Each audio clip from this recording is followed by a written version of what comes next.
नमः शिवाय गुरवे सच्चिदानन्दमूर्तये निष्प्रपञ्चाय शान्ताय निरालम्बाय तेजसे। हरिओम प्रभु जी। आज के इस प्रश्न परिषद में आप सबका स्वागत है। आज का प्रश्न गोंडल गुजरात से सोनल पटेल जी का है। उन्होंने पूछा है, प्राणमय कोश और कांस में लिखा है भूख प्यास। प्राणमय कोश माने भूख प्यास से तादात्म्य कैसे छूटे। देखो, इस प्रश्न में वास्तव में 3 प्रश्न छिपे हुए हैं। आपने शायद सोचा भी नहीं होगा, लेकिन एक बार सोच लो कि आप क्या जानना चाहती हो। हम चर्चा तो करेंगे ही। प्राणमय कोश से तादात्म्य कैसे छूटे, एक प्रश्न। भूख प्यास से तादात्म्य कैसे छूटे, दूसरा प्रश्न। और भूख प्यास कैसे छूटे, ये तीसरा प्रश्न। तो ये जो तीसरा प्रश्न है, भूख प्यास कैसे छूटे, तो वो हो नहीं सकता, क्योंकि ये कुदरती क्रम है, ईश्वर सृष्टि है। देखो प्रभु जी, एक हमारे वेदांत का बहुत अच्छा ग्रंथ है पंचदशी। पंचदशी में महात्मा जी ने स्पष्ट किया कि इस जगत की सृष्टि तो हुई, लेकिन 2 प्रकार से जगत की सृष्टि हुई है। एक तो ईश्वर सृष्टि और दूसरी जीव सृष्टि। ईश्वर सृष्टि सबके लिए समान है, सब मनुष्यों के लिए समान है, पशु पक्षी कीट पतंग सब के लिए समान है। और जीव सृष्टि हर एक जीव की अपनी अपनी अलग अलग होती है। तो जैसे समझो कि एक पेड़ है, तो पेड़ का होना मात्र सभी जीवों के लिए समान है। गाय भी मानती है कि यह पेड़ है, भैंस बकरी भी मानती है कि यह पेड़ है, कीट पतंग मानता है, पशु पक्षी भी मानते हैं कि यह पेड़ है, मनुष्य भी मानता है कि यह पेड़ है। मनुष्य में भी ब्राह्मण मानता है, क्षत्रिय मानता है, वैश्य शूद्र मानते हैं, अफसर भी मानते हैं, बिजनेसमैन भी मानते हैं, स्त्री पुरुष भी मानते हैं, बाल बच्चे भी मानते हैं। कोई भी आप ले लो, एक पिता आया, एक पुत्र आया, सब मानते हैं कि यह पेड़ है। इसमें कोई बेमत ही नहीं है, किसी के मत में कोई भेद नहीं है, मतभेद नहीं है। यह पेड़ है, इसमें कोई मतभेद नहीं है। लेकिन उस पेड़ की ओर देखने की दृष्टि सबकी अलग अलग होगी। ये जीव सृष्टि है। जैसे मैं देखूं, कहूं अरे कितना सुंदर पेड़ है, तो ये सुंदर पेड़ का होना एक बात है, और पेड़ का सुंदर होना, ये सुंदर पेड़ है, ये मैंने सर्जन किया है। पेड़ में न तो सुंदरता है न तो असुंदरता है। पक्षी देखता है तो कहता है कि ये देखो मेरा निवास स्थान कितना बढ़िया है, क्योंकि पक्षी का वहीं पर तो माला लगता है, वहीं पर उसका घोंसला बनता है, और बना भी है शायद। वहाँ पर पंछी आकर हर दिन बैठता है, रात को सुबह में जाकर दाना चुन के आता है, घूम के आता है। तो वो कहेंगे कि देखो मेरा कितना सुंदर घर है, आशियाना, इसको उर्दू में आशियाना बोलते हैं। मेरा सुंदर आशियाना कितना सुंदर है। ऊंट देखेगा तो सोचेगा कि अरे कितना घना पेड़ है, ये घनघोर, और कितना मधुर होंगे इसके पत्ते, मैं अपनी लंबी गर्दन से उसको तोड़ तोड़ कर खाऊंगा, मेरा कितना अच्छा भोजन है। तो एक ही पेड़ किसी के लिए घना भोजन है, किसी के लिए सुंदर आशियाना है, किसी के लिए सुंदर पेड़ है, छाँव में नीचे जो कीड़े चींटे रहते हैं उसके लिए कोई अलग दृष्टि है। तो भगवान इस सृष्टि में एक में 2 सृष्टि मानो कि जैसे बनी हुई है। एक है ईश्वर सृष्टि, जो ईश्वर ने रचा, वह तो ठीक है, उसको कोई बदल नहीं सकता। लेकिन उसके प्रति हमारी कैसी दृष्टि है, इसको हम बदल सकते हैं। तो भूख प्यास ईश्वर सृष्टि है।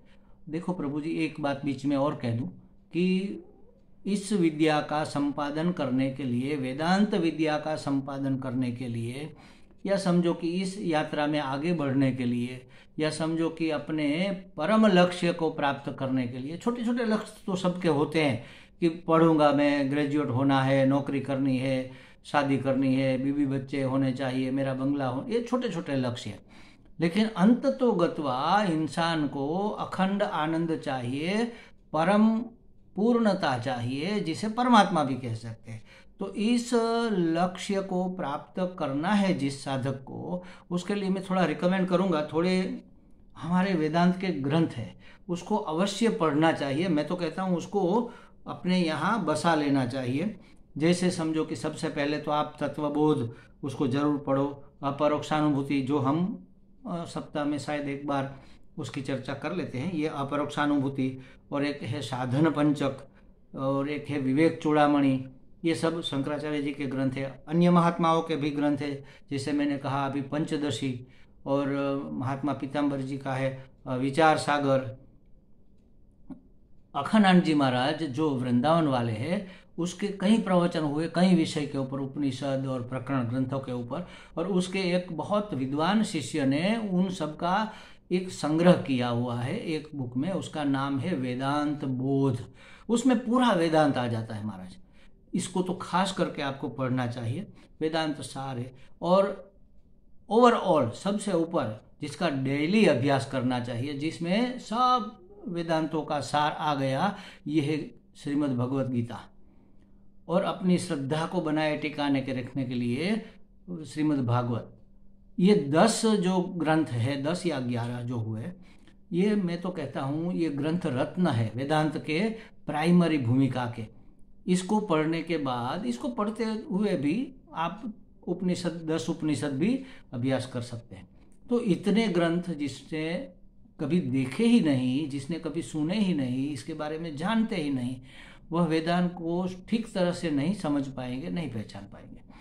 तो मैं सबको, हमारे जो साधक इसको सुन रहे हैं, उसको मैं रिकमेंड करूंगा कि इतने ग्रंथ तो आप अवश्य पढ़ लीजिए, ताकि आपकी समझ बिल्कुल स्पष्ट हो जाए। तो पंचदशी में महात्मा जी ने कहा है कि 2 प्रकार की सृष्टि है, ईश्वर सृष्टि और जीव सृष्टि। तो ईश्वर सृष्टि भूख प्यास ईश्वर सृष्टि है, वह तो कभी छूट ही नहीं सकते। अगर आप चाहते हैं कि भूख प्यास से हम छूट जाए तो ये पॉसिबल नहीं है। लेकिन भूख प्यास हर एक में हमारी अपनी सृष्टि भी है, अपनी दृष्टि कह लो, सृष्टि कह लो। हमने सोचा कि भूख प्यास के लिए खाना चाहिए, और वह खाना सबको चाहिए, ये भी ईश्वर सृष्टि है, खाना पीना। लेकिन कैसा खाना और कैसा पीना, ये हमारी पसंद जो है वह जीव सृष्टि है, यह छूट सकती है। महाराज गीता जी में भगवान ने कहा कि योग क्षेम वहाम्यहम, मैं तुम्हारा योग और क्षेम का वहन करूंगा। योग माने जो तुम्हें मिला है उसकी रक्षा करूंगा, जो नहीं मिला है वह तुम्हारे लायक होगा तो मैं उसको तुम्हारे तक पहुंचाने का प्रयत्न करूंगा। मैं तुम्हारा ये वहन करूंगा। किसका? जो साधक है, जो इस मार्ग पर चल पड़ा है, उसे और किसी बात की चिंता न करनी पड़े, इसलिए भगवान ने प्रॉमिस कर दिया। लेकिन आप देखो कहीं पर भगवान ने ऐसा प्रॉमिस किया है क्या कि मैं आपको पिज्जा खिलाऊंगा? भूख लगी है, भोजन मिलेगा, लेकिन इडली डोसा मिलेगा, ऐसा कोई वादा भगवान का नहीं है। ये हमारी पसंद है। देखो यहाँ गुजरात में, खास करके भारत में, हम चटाकेदार मसालेदार भोजन प्रेफर करते हैं, और फॉरेन में जाओ कोई मसालेदार भोजन प्रेफर नहीं करता, पसंद ही नहीं करता। साउथ का कोई महात्मा है तो भात खाएगा, और इतना सारा भात खाएगा, चावल। और नॉर्थ का जो महात्मा है तो चना और रोटी, गेहूं और चना, इसका व्यंजन उसको ज़्यादा पसंद होगा। और हम गुजरात वालों को तो पूरा का पूरा मेनू ही आप पूछो मत।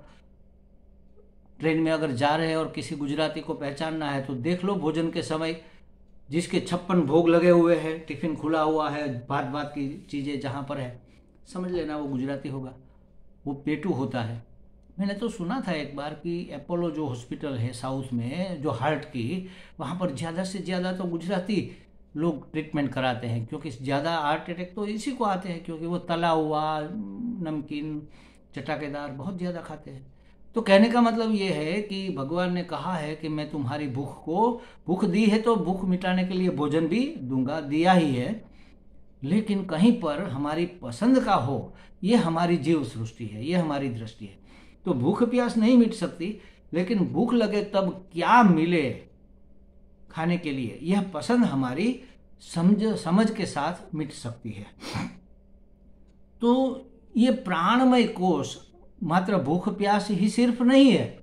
प्राणमय कोश का मतलब है क्रियाशील व्यक्तित्व, हमारा क्रियाशील व्यक्तित्व, जो भूख प्यास से शुरू होकर हमारी कर्मेंद्रियां भी प्राणमय कोश के अधीन है। इसीलिए तो देखो, आदमी हिलना डुलना बंद हो जाए तो हम कहेंगे भाई देख लो कहीं मर तो नहीं गया, कोई क्रिया नहीं हो रही है, उसके शरीर में कुछ हिलना डुलना नहीं हो रहा है, सांस नहीं चल रही है, धौंकनी नहीं चल रही है, आंख नहीं खुल बंद हो रही है, कुछ बोल नहीं रहा है, कोई भी क्रिया प्राण के कारण होती है। और इसीलिए मरे हुए आदमी को कहते हैं कि इसके प्राण पखेरु उड़ गए, इसके प्राण चले गए। प्राण चले गए मतलब प्राणमय कोश अब इसमें नहीं रहा। मरे हुए आदमी में ये प्राणमय कोश विलीन हो जाता है, हर एक कोश। फिर कोश की बात ही कहाँ रही, फिर आवरण ही कहाँ रहा, फिर उस व्यक्तित्व की बात ही कहाँ रही। तो कहने का मतलब ये है कि प्राणमय कोश माने क्रियाशील व्यक्तित्व। हम कुछ किए बगैर रह नहीं सकते। अब इस क्रियाशील व्यक्तित्व से छूटना है, ये अलग बात है, ये नहीं छूट पाएगा। क्यों? क्योंकि भगवान ने हमें प्राण दिया है और क्रियाशील व्यक्तित्व भी दिया है। क्रिया तो होगी ही, खाना होगा, पचाना होगा, आँख का ये झपकाना होगा, सांस का लेना और जाना होगा, कहीं पर आएंगे, कहीं पर जाएंगे, कुछ करेंगे, कभी खुजली हुई हाथ उठा के खुजलाएंगे, ये सब क्रिया है। तो इससे कैसे छूटे? नहीं छूट सकते। तो प्राणमय कोश से छूट नहीं सकते, लेकिन एक शब्द आपने इसमें जो अच्छा इस्तेमाल किया है, प्राणमय कोश से तादात्म्य छूट सकता है। तादात्म्य का मतलब क्या है? तत् आत्मीयता। तादात्म्यता शब्द को समझो, तत् आत्मीयता, तादात्म्यता। तत् माने वह माने परमात्मा। परमात्मा जहाँ अभिव्यक्त हो रहा है हमारे अंदर, हमारे भीतर, हमारे अंदर, हमारे व्यक्तित्व में, उसको आत्मा भी कहेंगे। तो आत्मा, तत् आत्मीयता, उसी को आत्मा मान लेना। किसको? प्राणमय कोश को, उसी को आत्मा मान लेना। यह तादात्म्य छूट सकता है। आत्मा मान लेना माने मैं मान लेना। भूख प्यास लगी है, मैं भूखा हूं, भूख लगी है ये तो ठीक है, लेकिन उसके साथ मेरा तादात्म्य छूट जाए।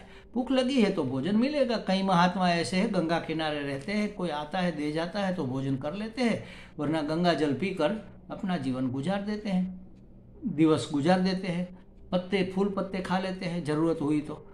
लेकिन उसके साथ उसका तादात्म्य नहीं है।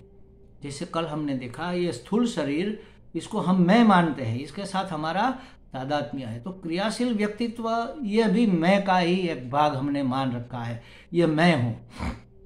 जैसे बोलने वाला, अभी मैं बोल रहा हूँ, ये क्रिया हो रही है, आप सुन रहे हैं, तो वक्ता मैं, ये प्राणमय कोश के साथ मेरा तादात्म्य है।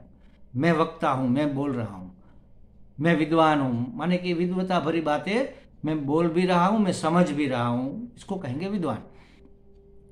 तो ये जो तादात्म्य है प्राणमय कोश के साथ हमारा, वह छूट सकता है।